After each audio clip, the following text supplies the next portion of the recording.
பாவி, எதுக்குடி இவ்ளோ பயம்? அவரு உன்னோட தமிழ்டி. அவர்கிட்ட ப்ரொபோஸ் பண்ண இவ்ளோ பயமா?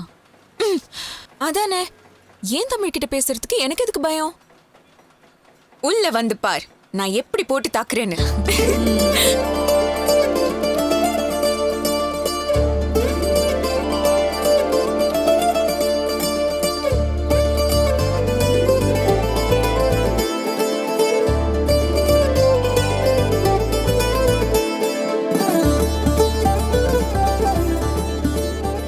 சரிப்பா. சரி, நான் சொல்லிடுறேன். சரிப்பா.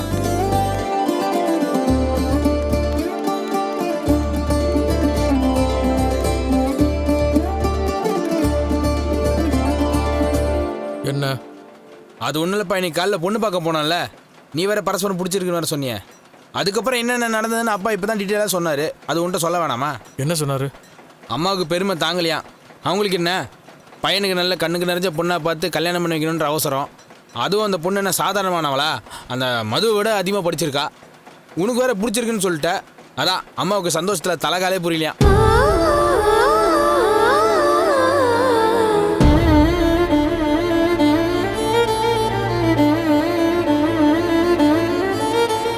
அந்த பொண்ணு படிச்சது மட்டும் நான் சாதாரண படிப்பா? எம்ஃபில், எவ்வளோ பெரிய படிப்பு. நீ வெறும் 10th தான் படிச்சிருக்கன்னு தெரிஞ்சு உன்னை கல்யாணம் பண்ண சம்மதிச்சிருக்கு. அவங்களுக்கு அவங்க பேரு பின்னாடி எம்ஃபில்னு எழுதுறதை விட அவங்களோட பேரோட உன் பேரை சேர்த்து திருமதி தமிழ்னு எழுதுறது தான் அவங்களுக்கு ஆனந்தம்.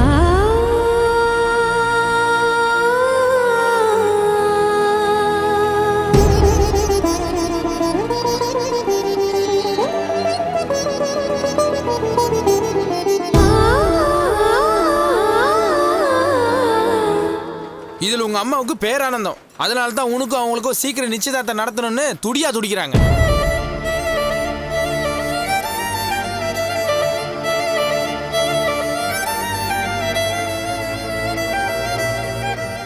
அம்மாவுக்கு பெருமை தாங்கலையா. உனக்கும் அந்த பொண்ணுக்கு ஜோடி பொருத்தம் பிரமாதமா இருக்குன்னு 1000 தடவை சொல்லிட்டாங்களா.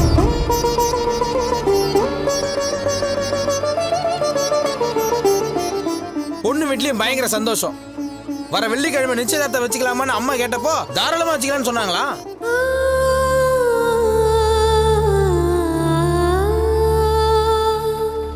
மாமா அத்தை கிட்ட அம்மா சவால் விட்டாங்கல்ல, அதுல ஜெயிக்க போறேன்னு அம்மாவுக்கு பெருமை பிடிபடல. பேசியே முடிச்சிட்டாங்களா? பின்ன நாம பாட்டு பொண்ணை பார்த்துட்டு டாடா பை பைன்னு வந்துட்டோம். அவங்க உட்காந்து ஆறாம டிஸ்கஸ் பண்ணி மிச்ச மீதி எல்லாம் பேசிட்டாங்களாம்.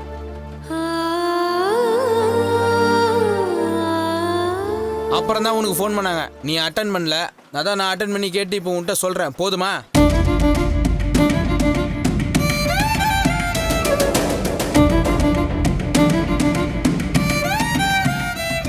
அம்மா இவ்வளோ ஸ்பீடாக போவாங்கன்னு நான் எதிர்பார்க்கவே இல்லைடா.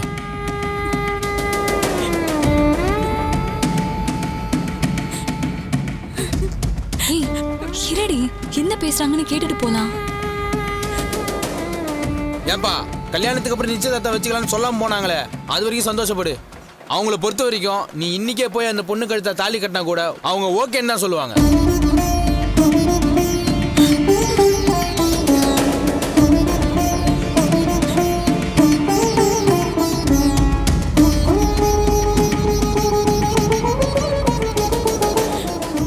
இந்த பக்கம் கார்த்திக்கு பொண்ணு ரெடி, உனக்கும் ஒரு பொண்ணு ரெடி.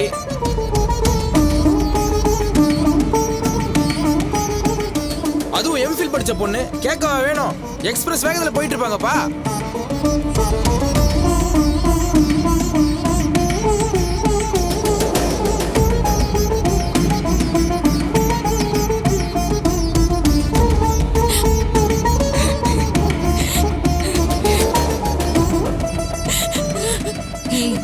நீ அழறது வெளியே யாருக்காவது தெரிஞ்சிட போது. தயவு செஞ்சு கண்ணை தொடடி.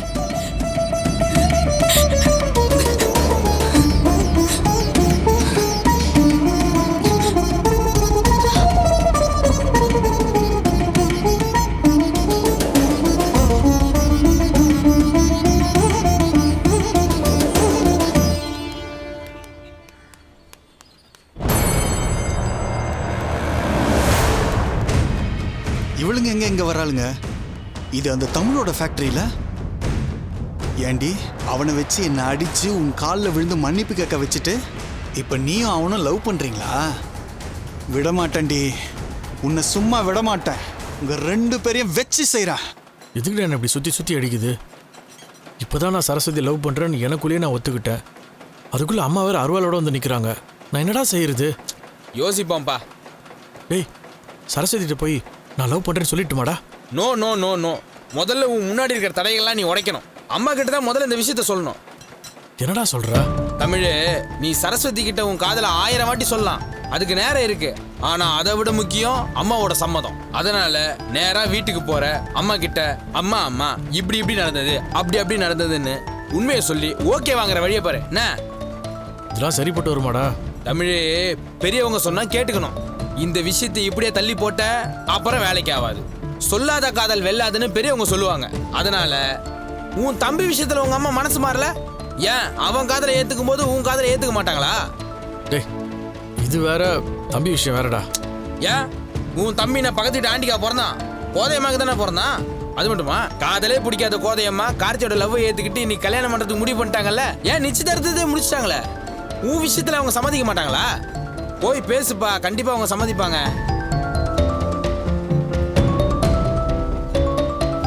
நீ யோசிக்கிறத பார்த்தா ரொம்ப டேஞ்சரா இருக்குப்பா. இந்த விஷயத்த நீ நிச்சயதார்த்த வரைக்கும் முத்த விட்ட அப்புறம் ஆபரேஷன் பண்ணி தான் இந்த கட்டியை எடுக்கணுன்ற நிலைமை வந்துடும். ஆரம்பத்தில் இந்த நோயை சரியாக்குறது நல்லது மகனே. அதனால இதே வைராக்கியத்தோட போ, அம்மா கிட்ட நயமா பேசி இதை ஓகே வாங்குற வழியை பார். புரியுதா? கிளம்பு.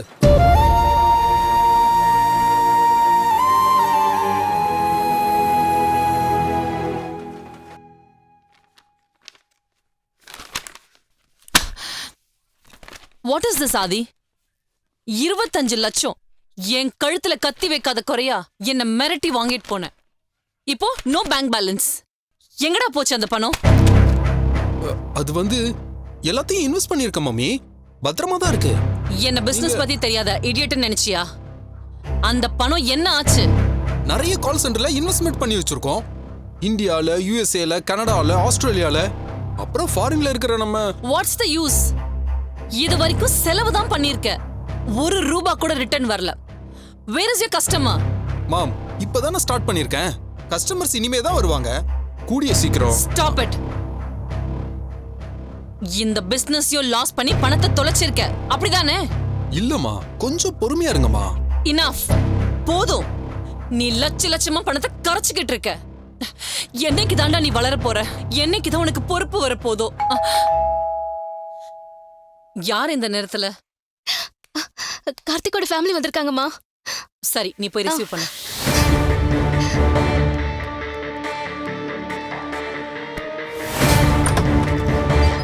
வாங்க மாமா, வாங்க அத்தை, வாங்க உள்ள வாங்க, வாங்க வாங்க அத்தை, வாங்க வாங்க வாங்க.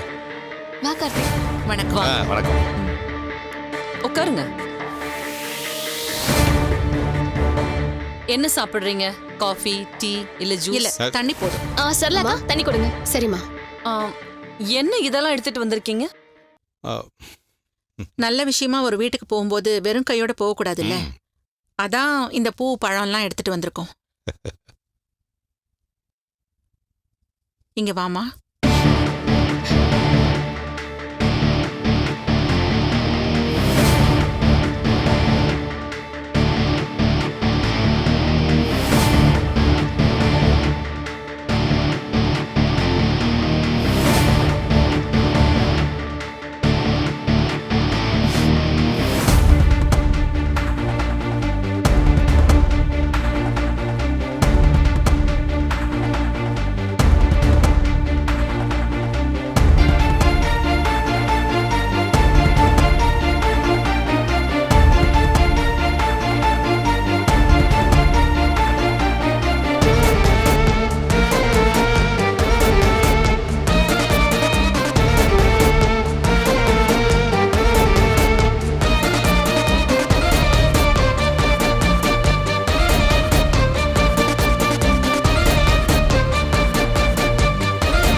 திடீர்னு சர்ப்ரைஸ் விசிட்?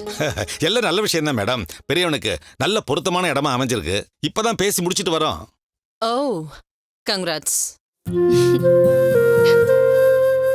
தமிழுக்கும் கார்த்திக்கும் ஒரே நேரத்துல கல்யாணத்தை வச்சுக்கலாம் தானே பேசிட்டு இருந்தோம். இந்தாங்கம்மா. தமிழுக்கு சரியா பொண்ணு அமையாததுனால எடுத்துக்கங்க. ரொம்ப கவலையா இருந்தது. நல்ல வேளை தமிழுக்கு நல்ல இடத்துல பொண்ணு அமைஞ்சு போச்சு. நிம்மதி. அப்படின்னா இனிமே கார்த்திக் கல்யாணத்தை வச்சுக்கிறதுல எந்த தடையும் இருக்காதுல்ல? எந்த தடையும் இல்லைங்க. ரொம்ப அவசரப்பட வேண்டாம். இப்போதைக்கு பொண்ணு வீட்டுல பேசி வச்சிருக்கோம். வர வெள்ளிக்கிழமை நிச்சயதார்த்தம் வச்சுக்கலாம்னு சொல்லியிருக்காங்க. ஏ, கல்யாணத்தன்னைக்கே நிச்சயதார்த்தம் வச்சுக்கிட்டா என்ன? அவ்வளவு அவசரமோ அவசியமோ எங்களுக்கு இல்ல. எல்லாத்தையும் ப்ராப்பரா பார்த்து பண்ணலான்னு இருக்கோம். அதனாலதான் நிச்சயதார்த்தத்துக்கு சம்மதம்னு சொல்லிட்டு வந்திருக்கோம்.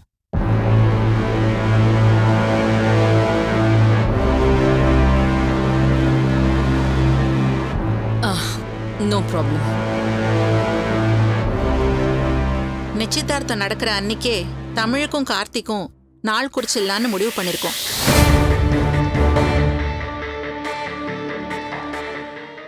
இந்த முடிவுல எனக்கு சம்மதமான கேட்க வந்தீங்களா? இல்ல, நாம தான் கார்த்தி விஷயத்த பேசி முடிச்சிட்டோமே. அதனால பெரியவனோட நிச்சயதார்த்தத்துக்கு அழைக்கலான்னு வந்தோம்.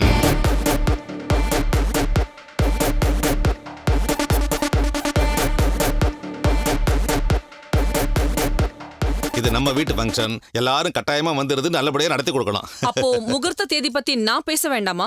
தாராளமா பேசலாமே. நிச்சயத்தை அன்னைக்கு நாங்க 2-3 தேதி குறிச்சிட்டு வரோம். நீங்களும் உங்க வசதிக்கு தகுந்த மாதிரி 2-3 தேதியை குறிச்சிட்டு வாங்க. அந்த சம்மந்திக்கிட்டையும் கலந்து பேசி கல்யாண தேதியும் முடிவு பண்ணிடுவோம். என்ன கோத? ஓகே, நல்லது. நானும் எங்க ஜோசியர்கிட்ட கலந்து பேசி முடிவெடுக்க வேண்டியது இருக்கு. ரொம்ப சந்தோஷம். அப்புறம் தமிழுக்கு நீங்க எதிர்பார்த்த மாதிரி பொண்ணு இருக்கா? முக்கியமா படிச்சிருக்காளா? ஏன்னா படிச்ச பொண்ணுங்க யாரும் தமிழை கட்டிக்க மாட்டேன்னு சொன்னாங்கன்னு சொன்னீங்களே, அதான் கேட்டேன்.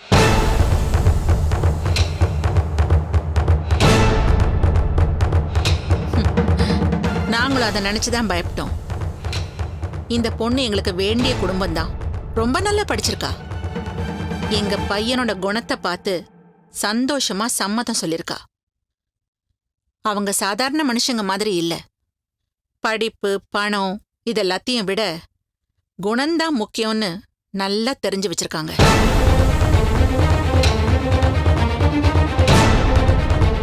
கோத பெத்த பையன்னு ஆசைப்பட்டு தான் கட்டிக்கிறா. உங்க பொண்ணு ஆசைப்பட்ட மாதிரி.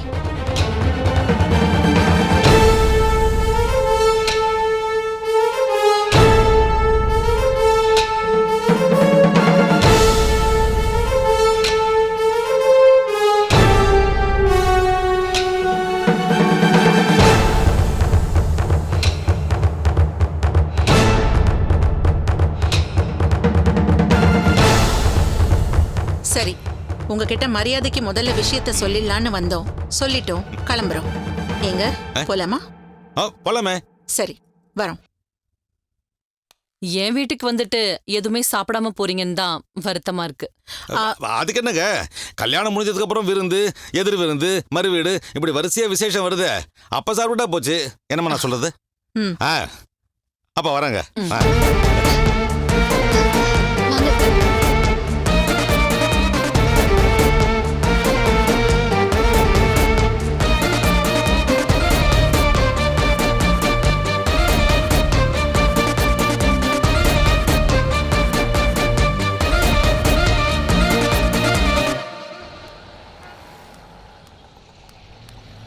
சார். டேய், என்னடா அசிங்கப்பட்டதால பதிலுக்கு கலாட்டா பண்ண வந்திருக்கியா? சார், எதுக்கு சார் டென்ஷன் ஆவறீங்க? நான் உங்ககிட்ட சண்டை போட வரல சார். உண்மையிலே உங்களுக்கு உதவி பண்ண தான் வந்திருக்கேன். பொறுக்கி பசங்கள்ட்ட உதவி வாங்கி பொழைக்கிற ஆளு நான் இல்ல. சார், கொஞ்சம் புரிஞ்சுக்கோங்க. நான் உண்மையிலேயே உங்க நன்மைக்கான ஒரு விஷயத்தோட தான் வந்திருக்கேன். ஒரே ஒரு நிமிஷம் நான் சொல்றதை கேளுங்களேன் சார். டேய், வீட்டு சுவரேறி குதிச்ச பொறுக்கி நீ உன் பேச்ச நான் கேட்கணுமா? சார், நான் என்ன பத்தி பேசினா கேட்க வேணாம். உங்க பொண்ணை பத்தின உண்மை நீங்க தெரிஞ்சுக்கணும்ல. உங்க பொண்ணு எஸ்எல் கோச்சிங் சென்டர்ல தானே படிக்கிறாங்க. பொறுக்கி இன்னும் அவளை ஃபாலோ பண்ணிட்டு தான் இருக்கியா? சார், ஃபாலோ எல்லாம் பண்ண வேண்டியது இல்ல. ஏரியால எது நடந்தாலும் தன்னால மத்தவங்க காதுக்கு வந்துரும். அதை விடுங்க. உங்க பொண்ணு இன்னைக்கு படிக்கிறது தானே போனாங்க. அதுக்கு என்னப்ப? உங்க பொண்ணு உங்ககிட்ட போய் சொல்லியிருக்காங்க. படிக்கலாம் போல, வேற இடத்துக்கு போயிருக்காங்க. என்னடா அடி வாங்க வச்சுட்டாலேன்னு என் பொண்ணை பழி வாங்க பார்க்குறியா? இல்லை சார், நான் பொறுக்கி தான். சுவரேறி குதிச்சு வந்தது தப்பு தான். அதுக்கு என்ன அடிச்சிங்க, நானும் மனசு மாறிட்டேன். ஆனாலும் என் காதுக்கு கண்ட விஷயம் வருது. அதை உங்ககிட்ட சொல்ல வேண்டியது என் கடமை இல்லையா சார்? நீ ஒரு கடமையை ஆற்ற வேண்டாம். என் பொண்ணை எப்படி பார்த்துக்கணும்னு எனக்கு தெரியும். உன் வேலையை பார்த்துட்டு போ. சரி சார், நான் சொல்கிறத நீங்கள் நம்ப வேணாம். நீங்களே அந்த கோச்சிங் சென்டருக்கு ஃபோன் பண்ணி இன்னைக்கு உங்கள் பொண்ணு அங்கே படிக்க வந்தாங்களா இல்லையான்னு கேட்டு பார்த்துட வேண்டியது தானே? கண்டவன் சொல்றது கேட்டு என் பொண்ணை நான் சந்தேகப்பட மாட்டேன். சார், நீங்கள் ரொம்ப அப்பாவியாக இருக்கீங்க சார். உங்கள் அப்பாவித்தனத்தை யூஸ் பண்ணி தான் உங்கள் பொண்ணும் அன்னைக்கு என்ன அடிச்சு இழுத்துட்டு வந்தானே அந்த தமிழும் 2 பேரும் சேர்ந்து கூத்தடிச்சிட்டு இருக்காங்க. இது கூட தெரியாமல் முட்டாளா இருக்கீங்களே. ஏய், இதுக்கு மேலே ஒரு வார்த்தை பேசினா அவ்வளோதான். சார், நான் சொல்றது மட்டும் பொய்யா இருந்தா கட்டி வச்சு அடிங்க சார். ஏன் செருப்பை கைட்டி கூட என்ன அடிங்க சார். ஆனா நான் சொல்றது உண்மையா இருந்தா என்ன சார் பண்ண போறீங்க? சார், அம்பத்தூர்ல கோதை இண்டஸ்ட்ரீஸ்னு இருக்கு. அதுதான் அந்த தமிழோட ஃபேக்டரி. இப்ப கூட உங்க பொண்ணு அந்த ஃபேக்டரிக்கு போய் தமிழோட கொஞ்சி பேசிட்டு தான் திரும்ப வீட்டுக்கு போயிட்டு இருக்காங்க. இதை எங்க வேணா வந்து நான் சத்தியம் பண்ண தயார் சார். ஏய் வேண்டாம், ஒரு அப்பாவி பொண்ணு மேல பழி போடாத. சார், நான் தான் சொல்றேனே சார், நான் பழி போடுறது தெரிஞ்சா நீங்களே என்ன அடிங்க. இதோ இந்த லெஃப்ட் எடுத்து 4வது வீடு தான் என் வீடு. எங்க அம்மா முன்னாடி உங்க ஆத்தனை தீர என்ன அடிங்க சார். நான் சொல்றது உண்மையா இருந்தா உங்க பொண்ணு, நீங்க வாதியாரு, உங்களுக்கு தெரியாதது இல்ல. தமிழ், என்னையடா அடிச்ச? உனக்கு இருக்கடா வாதியார்கிட்ட.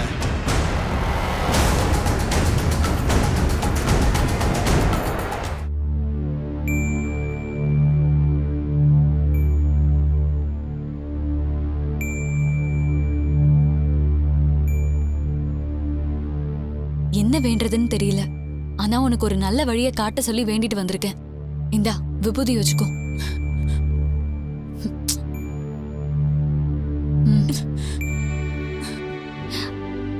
யாரு மேலடி உனக்கு கோவம்? சாமி மேல கோச்சுக்கிட்டு என்ன பண்ண போற? கோவப்படாம வேண்டனா மட்டும் ஆசைப்பட்டதெல்லாம் அள்ளி கொடுத்துடுறானா? எனக்கும் மனசு தாங்கல. என்ன செய்யறது? கடந்து வாடி, அவ்வளவுதான் சொல்ல முடியும். கொஞ்ச காலம் போனா எல்லாம் மெல்ல மறந்துரும். மறத்து போகும்னு சொல்ல பொருத்தமா இருக்கும். வருத்தம் தான்.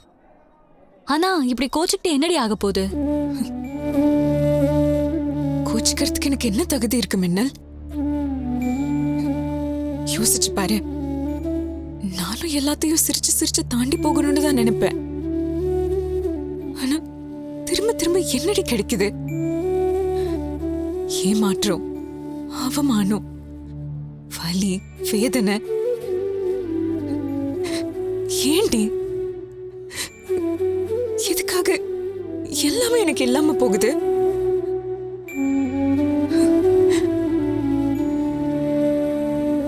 எதுக்காக தமிழ் என் வாழ்க்கைக்குள்ள வரணும்? ஒண்ணுமே புரியல. ரோட்ல தான் அவர் முதல்ல பார்த்தோம். ஆனா இந்த கோயில் தானே நமக்கு அவரை நல்ல அடையாளம் காட்டுச்சு. பார்த்தோம், விளையாடணும், சிரிச்சோம். அப்படியே தொடர்ந்து என் வாழ்க்கைக்குள்ள அவரும், அவர் வாழ்க்கைக்குள்ள நானும். எதுக்காக தொடர்ந்து குறுக்க போய்கிட்டே இருந்தோம்? இதுக்கெல்லாம் என்ன காரணம்? ஏன்? எனக்கும் தெரியலையே. ஒண்ணு தெரியுமா?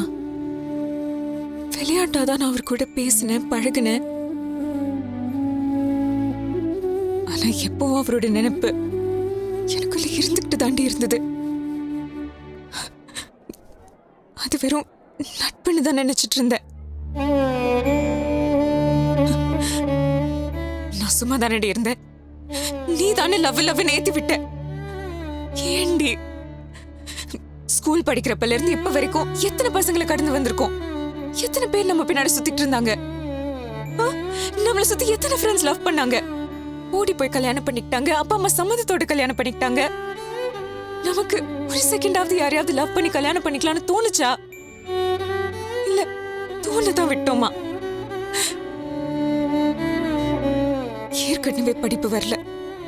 இதுல காதல், கத்திரிக்காய், ரொமான்ஸ்னு போனா விளங்க மாட்டோன்னு நமக்கு நாமே சமாதானம் சொல்லிக்கல. மனசு கட்டி போட்டுட்டு இவ்வளவு நாள் வாழல. அப்படியே இருந்துட்டு போயிருப்பேனேடி. நீ தானே ஏத்தி விட்ட. இப்போ எல்லாமே போச்சு. போறதுக்கு போக்கிடும் இல்லாம கோயில்ல வந்து புலம்பிட்டு இருக்கேன்.